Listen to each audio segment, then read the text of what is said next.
जोहार आप सभी स्टूडेंट्स को। और जैसे कि आप देख पा रहे हैं कि हम लोग एक डब्बा न्यू पैक लेकर के आए हैं चौक। अब हम लोग का स्टार्ट होगा, कंटिन्यू होगा। लेक्चर 41 में आप लोग जैसा देखा थे कि चौक ख़त्म हो गया था तो हम लोग चौक लाने गए थे। चलिए अब हम लोग आगे की ओर मूव करते हैं। देखिए लेक्चर 42 सेमेस्टर 2 के लिए हो रहा है, लेकिन उससे पहले अपना इंट्रोडक्शन है ना। जोहार आप सभी स्टूडेंट्स का, आप सभी के YouTube channel Jharkhand math zone पर मैं सचिन चंद्र आप सभी स्टूडेंट्स का स्वागत करता हूं आप सभी के YouTube channel Jharkhand math zone पर। तो प्यारे बच्चों, जैसे कि आप सभी देख पा रहे हैं लेक्चर नंबर 42 में आ चुके हैं। सेमेस्टर 2 के बच्चों के लिए ये लेक्चर वीडियो सेशन चल रहा है। डिफरेंशियल इक्वेशन चैप्टर का नाम है, बुक का नाम है। पेपर नंबर 4 चल रहा है, बीएससी मैथमेटिक्स ऑनर्स के लिए चल रहा है, बीटेक वालों के लिए चल रहा है, साथ ही साथ बीई वालों के लिए चल रहा है। जैसे कि आप देख पा रहे हैं कि इक्वेशन सॉल्वेबल फॉर वाई के लिए हम लोग बात कर रहे थे first order and higher degree के बारे में। फर्स्ट ऑर्डर तो होगा लेकिन फर्स्ट डिग्री का नहीं होगा, हो सकता है सेकंड डिग्री का हो सकता है थर्ड डिग्री का हो सकता है फोर्थ डिग्री का हो, dot dot dot nth degree का हो, ऐसा भी हो सकता है। तो देखिए आज थोड़ा सा एक डिफरेंट टाइप का हम लोग करेंगे, इसको सॉल्व करेंगे है ना। पहले हम लोग देखेंगे कि y से सॉल्व हो रहा है कि सॉल्वेबल फॉर y है या सॉल्वेबल फॉर x है, इस टाइप का मतलब ये जो क्वेश्चन है ये क्वेश्चन बेस्ड होने वाला है दोनों फॉर्म में। मतलब ये सॉल्वेबल फॉर y भी है और सॉल्वेबल फॉर x भी है। चलिए बात करेंगे। सॉल्व क्वेश्चन है 4y into P square minus 2px plus y equal to 0। तो इसको सॉल्व करेंगे। सबसे पहले solution given differential equation is लिख लेंगे। इसका 4y P square minus 2px plus y equal to 0 equation number 1 हो गया। यहाँ पर y कॉमन ले लेंगे तो बचेगा 4p स्क्वायर माइनस, देखिए इसे आप देखिए y है, यहाँ पर y है तो 4p स्क्वायर, y कॉमन ले लिए, 4p स्क्वायर प्लस 1 बचा और इधर माइनस 2 है तो इधर आ जाएगा तो प्लस 2px हो गया। तो y इक्वल टू क्या हो गया 2px upon 4p square plus 1 हो गया। मतलब यहाँ पर आप देख सकते हैं y इक्वल टू के RHS में, y के RHS में p और x का फंक्शन है, यानी कि y जो है कि p और x का फंक्शन है, y जो है कि p और x का फंक्शन है। इसी वजह से हम लोग यहाँ पर ये कह सकते हैं कि ये जो गिवन डिफरेंशियल इक्वेशन है ये सॉल्वेबल फॉर y है। तो इसी वजह से जब सॉल्वेबल फॉर y होता है तो डिफरेंशिएट करते हैं दोनों तरफ x के रिस्पेक्ट में। तो differentiate both side with respect to x, then we get लिख लेंगे।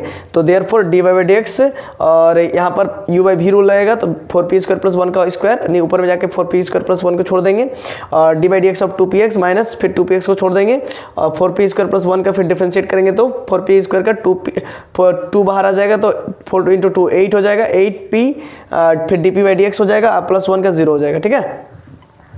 तो यहाँ पर आप देख सकते हैं ये कॉम्प्लिकेटेड केस हो जा रहा है, बहुत कॉम्प्लिकेटेड हो जा रहा है कि नहीं। तो अब सॉल्व फॉर y ना करके सॉल्व फॉर x करे तो क्या होगा।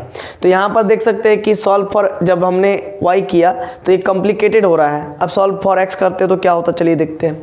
तो देखिए यहाँ पर 4y पी स्क्वायर है और प्लस y है, यहाँ पर प्लस y है और इधर माइनस में है तो इधर चल गया तो प्लस में 2px। अब इधर देखिए ये x यहाँ पर रह गया, 4y P square plus y है और ये जो 2p है इंटू में तो डिवाइड में चला गया। तो अब आप देख सकते हैं कि x जो फंक्शन है, मतलब x का जो RHS पार्ट है उसमें y और p का फंक्शन है, यानी कि x जो है कि y और p का फंक्शन में कन्वर्ट हो गया। इसीलिए अब हम लोग कहेंगे this is solvable for x। ठीक है ना। तो मतलब आप जैसा कि देख पा रहे हैं कि ये सॉल्वेबल फॉर y भी है और सॉल्वेबल फॉर x भी है। चलिए आगे करते हैं। तो बचा मेरा x इक्वल टू, इसको बांट देंगे तो ये 2 से ये 2 कैंसिल हो जाएगा, ऊपर में 2 बचेगा और एक p बचेगा तो 2yp बचेगा और प्लस y अपॉन 2p बचेगा, है ना, y अपॉन 2p। तो ये एक हो गया। मतलब ये आपको ये मैं फेयर कर रहा हूँ, ठीक है, ये आपको लिखना है, ठीक है, एग्जाम में लिखना है ये। तो ये हुआ और इधर ये रफ है, ये आपको नहीं लिखना है, ठीक ना। तो अब कुछ आसान लग रहा है, ऑब्वियस सी बात है। सॉल्वेबल फॉर y में थोड़ा सा क्रिटिकल लग रहा था बट सॉल्वेबल फॉर x में थोड़ा सा आसान लगने लगा है।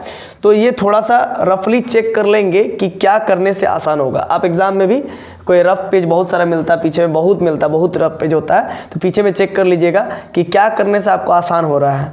इसके बाद differentiate both side with respect to y, then we get.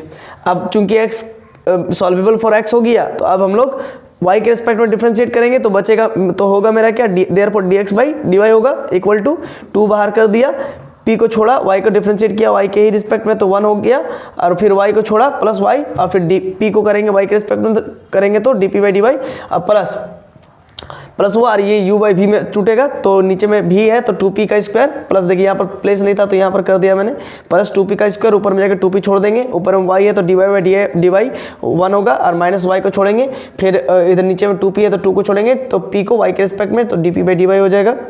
तो ये आपका हो जाएगा dx बाई dy को अब हम लोग लिख सकते हैं 1 upon dy by dx equal to 2p plus y dp by dy plus नीचे में 2p का स्क्वायर, ऊपर में 2p छोड़ा मैंने minus 2y into dp by dy। अब 1 अपॉन dy बाई dx को हम लोग p लिखते हैं तो देखिए वहाँ पर लिख दिया 1 upon p equal to 2 into p plus y dp by dy plus इधर देखिए इसको बांटेंगे, अब ऊपर में 2p है नीचे में 2p का स्क्वायर है तो 2 ठो नीचे में स्क्वायर 2p है तो ऊपर में 1 ठो है तो 1 से 1 काट देंगे तो 1 अपॉन 2p बच जाएगा।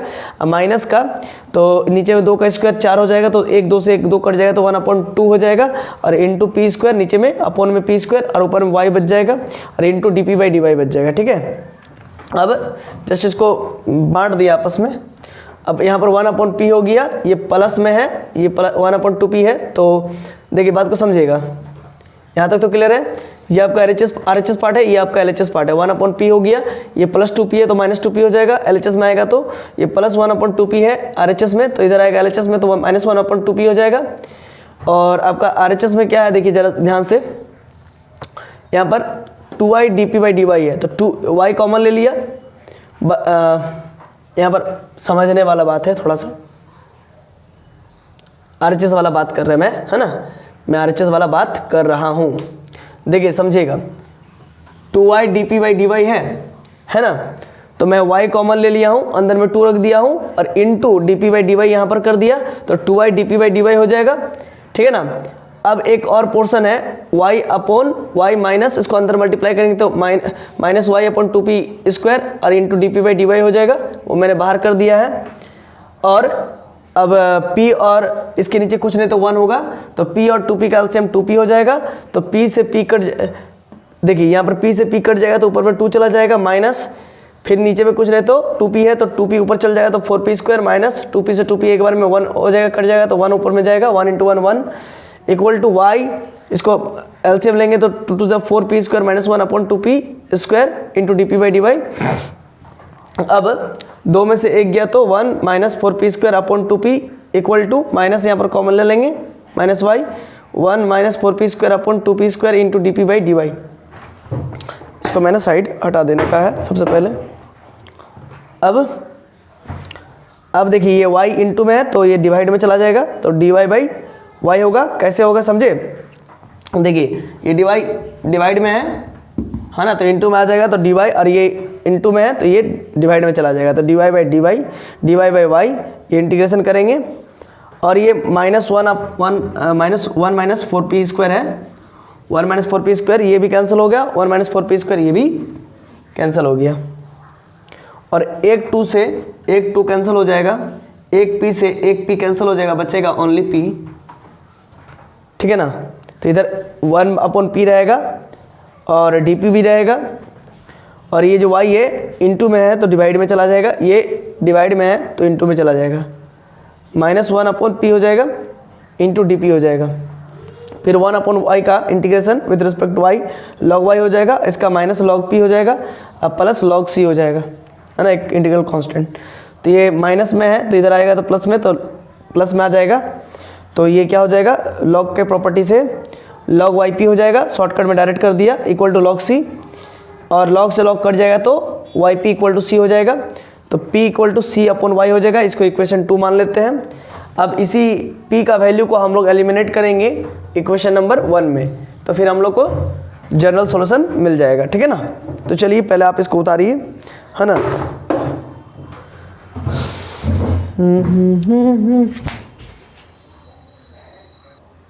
मैं इस तरफ वाला इरेज कर दूंगा। ठीक है, तो चलिए अब आगे की ओर मूव करते हैं। देखिए यहाँ तक हमने p equal to c upon y लेके आया हुआ मैंने p का वैल्यू लेकर के आ गया हूँ। अब p का वैल्यू पुट करेंगे, आइए देखते हैं। Putting this value in equation 1 then we get, तो इक्वेशन 1 तो इरेज कर दिया हूँ इसीलिए मैंने फिर से लिख दिया हूँ 4y p square minus 2px plus y equal to 0 equation 1। तो देखिए p का वैल्यू हमको पुट करना है, p को ही एलिमिनेट करना है, तब जाके हमको जनरल सॉल्यूशन मिलता है। तो p का वैल्यू c/y है, तो c/y का स्क्वायर करेंगे, c² माइनस 2, p का वैल्यू c/y है, वहाँ पर देखिए into x plus y equal to 0। अब एक y कैंसिल, नीचे में एक y बचेगा और यहाँ पर 2cx/y plus y/1 equal to 0।